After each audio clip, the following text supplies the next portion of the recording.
సరే మీరు మీ పార్టీ మీ ఇష్టం మీ అంతర్గత రాజకీయాలు మీ వ్యవహారాలు మాకేం అవసరం లేదు. మాకు సంబంధించినంతవరకు మీరు చేసి తప్పులు వాటిని వైఎస్ఆర్ పార్టీ మీద మా జగన్మోహన్ రెడ్డి గారి మీద రుద్దడానికి ప్రయత్నం చేస్తే ఎట్టి పరిస్థితుల్లో అంగీకరించాం అని చాలా గట్టిగా చెప్తున్నాం. నిన్న లోకేష్ గారు చెప్తారు దేవుడి లడ్డూ మీద కూడా డ్రామాలు చేస్తున్నారు, దేవుడిని కూడా వదిలిపెట్టడం లేదండి. అసలు దేవుడి లడ్డూని తీసుకొచ్చింది ఎవరు? బయటికి దేవుడిని ఇవాళ కూడా వదిలిపెట్టకుండా రాజకీయం చేస్తుంది ఎవరు? అసలు ఈ రాష్ట్రంలో ఈ దేశంలో మత రాజకీయాలు ఎవరివి చెప్పండి, మీరే చెప్పండి. దేవుడి చుట్టూ మతం చుట్టూ రాజకీయాలు చేసేవాళ్ళు అందరూ ఎక్కడున్నారు ఇవాళ? అంటే మీకు చెల్లుబాటు అవుతుంది, మీకోసమే నడుస్తున్న పత్రికలు, మీకోసమే నడుస్తున్న ఛానల్స్. మీరు ఏంటంటే మీరు ఎవడనైనా బురద జల్లి నాశనం చేసేయచ్చు, ఎవడ క్యారెక్టర్ అయినా అసాసినేషన్ చేసేయచ్చు అని ఒక పెద్ద సిద్ధాంతాన్ని నమ్ముకుని ఉన్నారు మీరు. ఎందుకంటే ఆ రోజుల్లో ఎన్టీ రామారావుకి నైతిక విలువలు లేవని ఇంటర్వ్యూలు ఇచ్చిన వాళ్ళు. మేము ఇంకో విషయాన్ని కూడా చెప్తున్నాం. నిన్ననే ఒక 4-5 రోజుల నుంచి విశాఖపట్నంలో ఒక యాజిటేషన్ జరుగుతుంది. గీతం అని ఒక యూనివర్సిటీ ఉంది. గీతం అంటే Gandhi institute of engineering and technology and management. Mahatma Gandhi పేరు పెట్టుకుంటే ఏం చేయాలి? పూజ్య బాపూజీ పేరు పెట్టుకున్నాం, ఆయన అడుగుజాడలు నడాలని కదా.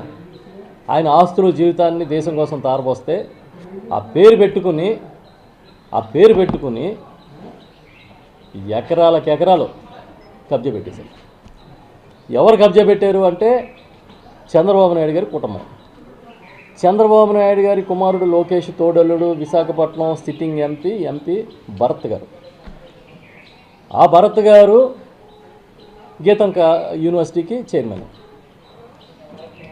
వీళ్ళ హయాంలో వందలాది ఎకరాలు కబ్జా పెట్టి ఈ సంస్థ కోసం గతంలో 2000 సంవత్సరం సమయంలో 71 ఎకరాలు ఋషికొండలో ఎకరం 18,000కి రాసిచ్చుకున్నారు. చంద్రబాబు నాయుడు గారు రాసి ఇచ్చాడు క్యాబినెట్లో.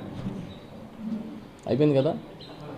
2019లో మళ్ళీ మన వైఎస్ఆర్ పార్టీ గవర్నమెంట్ వచ్చి జగన్మోహన్ రెడ్డి గారు ముఖ్యమంత్రి అయిన తర్వాత దీని మీద ఆరోపణలు ఉంటే విచారణ చేసి 55 ఎకరాలు సుమారు 54.79 ఎకరాలు కబ్జా ఉందని నిరూపణ చేసి దాన్ని క్లియర్ చేసి దాంట్లో బోర్డులు పెట్టారు. వీళ్ళు ఏం చేశారు? కోర్టుకు వెళ్ళి స్టేటస్ కో తెచ్చారు. ఇప్పుడు విద్యాశాఖ నుంచి ఒక నోటు కలెక్టర్ గారికి వచ్చిందంట. ఏమని? ఈ భూమి వాళ్ళకి ఇచ్చేస్తాము, ఈ 54 ఎకరాలు. ఈ భూమిని గీతం కాలేజీకి యూనివర్సిటీకి ఇచ్చేయడానికి మీరు విశాఖపట్నం మున్సిపల్ కార్పొరేషన్లో ఒక తీర్మానం చేసి ఆ తీర్మానాన్ని మాకు పంపిస్తే క్యాబినెట్లో మేము ఆమోదించుకుంటామని ఒక లెటర్ వచ్చిందంట. దాని ప్రకారం తీర్మానం పెట్టారు. ఈ 54 ఎకరాలు 79 సెంట్లు అంటే సుమారు 55 ఎకరాలు విలువ ఎంతో తెలుసా మీకు? ఇవాళ మార్కెట్ విలువ సింపుల్గా 5,000 కోట్లు. అంటే అంతకుముందు కొట్టేసిన 71 ఎకరాలు ఈ 55 ఎకరాలు కలిపితే 54 ఎకరాలు పోనీ అనుకోండి, కలిపితే 125 ఎకరాలు. 125 ఎకరాలు సుమారు 10 నుంచి 12,000 కోట్ల ఆస్తిని సొంత కుటుంబానికి కొడుకు తోడలుడికి రాసిచ్చేసి బయటకు వస్తే వీళ్ళ ప్రవచనాలు ఎలా ఉంటాయో తెలుసా మీకు? మిగతా వాళ్ళందరూ దొంగల్లాగా, వీళ్ళొక్కళ్ళే నీతిమంతుల్లాగా. నిన్న ఏం చేశారు? కౌన్సిల్లో పెట్టారు. ఇది తప్పు, ఇదని వ్యతిరేకిస్తే మహిళా కార్పొరేటర్లు, వైఎస్ఆర్ పార్టీ కార్పొరేటర్లతో సహా అందరి మీద దాడి చేసి గాయపరిచారు. 2 కాళ్ళకి దెబ్బలు తగిలినాయి. ఒక కార్పొరేటర్ హాస్పిటల్లో, మహిళా కార్పొరేటర్ హాస్పిటల్లో అడ్మిట్ చేశాం.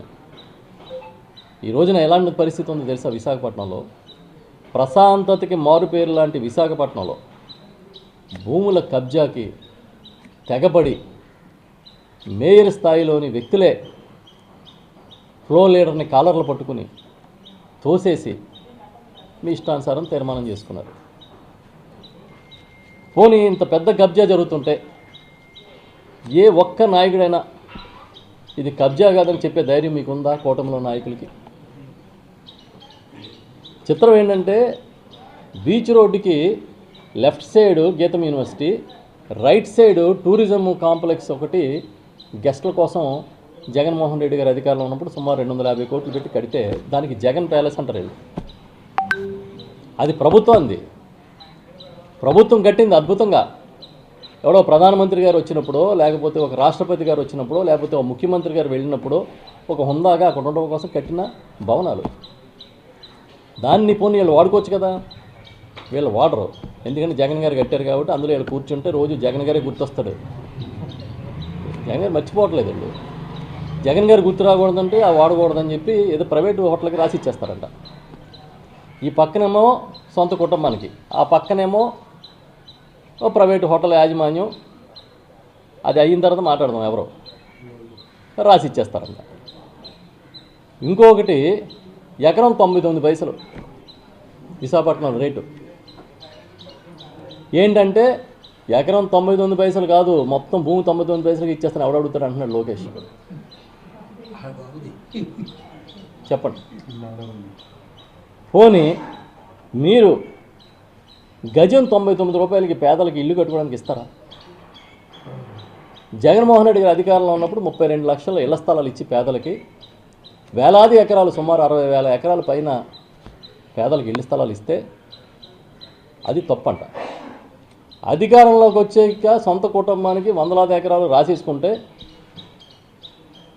మనకు కావాల్సిన వాళ్ళకి, మన బంధువులకి, మన స్నేహితులకి, మన కులస్తులకి రాసేసుకుంటే అది కరెక్ట్ అంట. చంద్రబాబు నాయుడు గారు ఎన్నికల ముందు ఏం చెప్పాడు గుర్తుందా? సంపద సృష్టిస్తా. మనం అనుకున్నాం ప్రజల కోసమేమో, రాష్ట్రానికేమో అనుకున్నాం. ఆయన అశ్వత్థామ ఆతఃపుంజర అన్నట్టుగా సంపద సృష్టిస్తా మా వాళ్ళకి అనుకుని ఉంటాడు. కాబట్టి ఈ రాష్ట్రంలో గతంలో లాగా ఊరికే ఒక ఈనాడు చదువు, ఇంకొక పేపర్ చదువు, ఆంధ్రజ్యోతి చదువు ఇదే నిజమని నమ్మే రోజులు లేవు. సోషల్ మీడియా యుగం ఇది.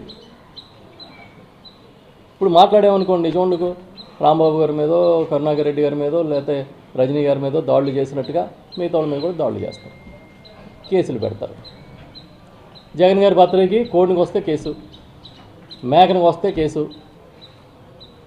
వీళ్ళ సినిమాలు రిలీజ్ అయితే మాత్రం మేకలు నరికి తలకాయలతో దండలు వేసుకుంటారు, అది అభిమానం. జగన్ గారి బర్త్డేకి ఎవడో కోడి కోసాడంటే అది రక్తాభిషేకం అంట. బాలకృష్ణ గారి ఫ్లెక్స్ కడితే అదేమో ప్రేమాభిషేకం అంట. అది ఈ రాష్ట్రంలో జరుగుతున్నది. తప్పు చేసి పైగా ఎవరితో పెట్టుకున్నారో తెలుసా? ఇప్పుడు వీళ్ళు వెంకటేశ్వర స్వామితో, కలియుగ దైవం. ప్రపంచం మొత్తం వెంకటేశ్వర స్వామి పేరు చెబితే, ఇంక్లూడింగ్ ఇతర మతస్థులు కూడా పవిత్రంగా కళ్ళు మూసుకుని ఒక నిమిషం నిలబడిపోయే పరిస్థితి. ఆ స్వామిని తీసుకొచ్చి మీరు రాజకీయాలు చేస్తారు.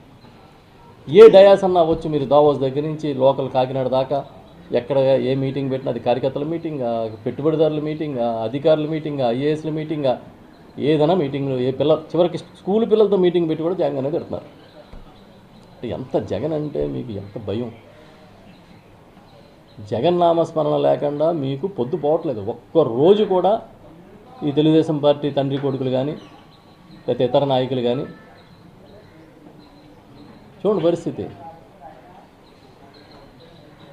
మధ్యాహ్న భోజనంలో జగన్మోహన్ రెడ్డి గారు ఇంకా ఆడపిల్లలు ఎనిమిగ్గా ఉంటున్నారు రక్తహీనతతో, రాగి జాబ్ ఇవ్వండి అని చెప్పి పెడితే చంద్రబాబు నాయుడు గారు ఒక ప్రోగ్రాం పెట్టాడంట. మొన్న చదివాను పేపర్లో, బడి ముస్తాబు. బడికి వచ్చిన తర్వాత ముస్తాబు చేస్తారంట పిల్లల్ని. జగన్ గారు ఏం చూశారు? ఆరోగ్యాన్ని కాపాడాలని చూశారు. పై ముస్తాబులు కాదు, ఆరోగ్యాన్ని కాపాడితే ఆటోమేటిక్గా శుభ్రత, అందం అన్నీ ఉంటాయనేది జగన్ గారి ఫిలాసఫీ. లోపల ఎలా ఉన్నా పర్లేదు, పైన పౌడర్ రాద్దాం అనేది చంద్రబాబు నాయుడు గారి ఫిలాసఫీ. ఇప్పుడు ప్రస్తుతం ప్రభుత్వం ఇలా నడుస్తుంది. నేను చెప్పేది ఒక్కటే, మీరు ఈ తిరుమల లడ్డూలో కల్తీ జరిగిందన్నంత కాలం ఈ ప్రపంచం మొత్తం మిమ్మల్ని దోషులుగా మీ వైపే వేళ్ళు పెట్టి చూపిస్తాయి. ఎందుకంటే నిజాలను దాచలేరు. తిరుమల లడ్డూని వెంకటేశ్వర స్వామితో మీరు రాజకీయం చేసినంత కాలం మిమ్మల్ని మీ సొంత పార్టీలో అభిమానించే వాళ్ళు కూడా తప్పిది అని చేదరించుకునే పరిస్థితి వస్తుంది. ఇప్పుడు ఇప్పటికైనా మారండి. ఇప్పటికైనా ఈ తప్పులు చేసే కార్యక్రమం మానండి అని చెప్పి వైఎస్ఆర్ పార్టీ నుంచి కొద్దిగా చెప్తున్నాం. ఓకే.